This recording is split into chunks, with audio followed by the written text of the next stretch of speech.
like I said earlier, we would rather investigate and educate than to have to take people's animals and file charges. Okay, the humane officers, our job responsibilities are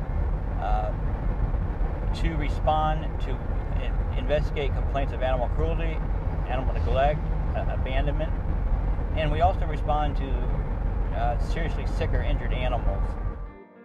It's regarding allegation that there's a dog there that's thin with hair loss.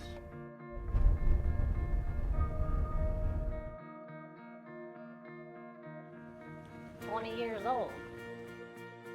Either you come up with a plan today or I'm going to have to take the dog.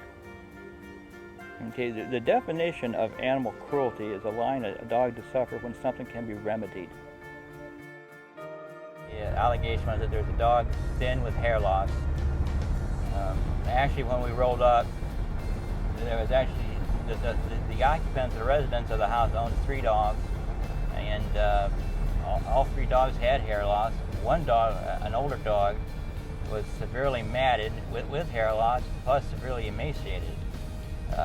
So that dog was removed and is going to be transported to a veterinary hospital for evaluation. You can't let your animal suffer due to lack of finances. They're a responsibility just like children are. What they're going to be doing here at Akron Veterinary Referral is they're basically taking the dog in, they're going to do some tests to see why it looks like the way it does. They're going to do some blood work and some evaluations just to see if there's some underlying cause, medical reason, why it looks like it does, why it might not be eating. If it comes back, everything would come back that there's no problem and that it's just not being fed correctly, properly, then the person could face animal cruelty charges. According to the reporting party, there's alleged the dog out there is severely emaciated and does not have access to food or water. Okay, this call was regarding a thin dog. The reporting party called in. Upon arrival, the adult dog is thin. The son showed me where they had a bag of dog food, a very large bag of pedigree dog food, and he says that the dog is fed a large quantity a day.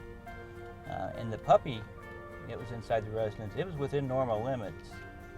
So I spoke with the mother, the owner of the dog, by phone, and I asked her to try to get into the veterinarian to get a stool sample taken and make sure it doesn't have parasites, because if what they're saying is true, which I have no doubt, I have no reason to doubt it, it's probably they are feeding it, and the dog is eating it, consuming it, as well are the worms, and so that's why the dog's not putting on weight and getting the nutrients from the food.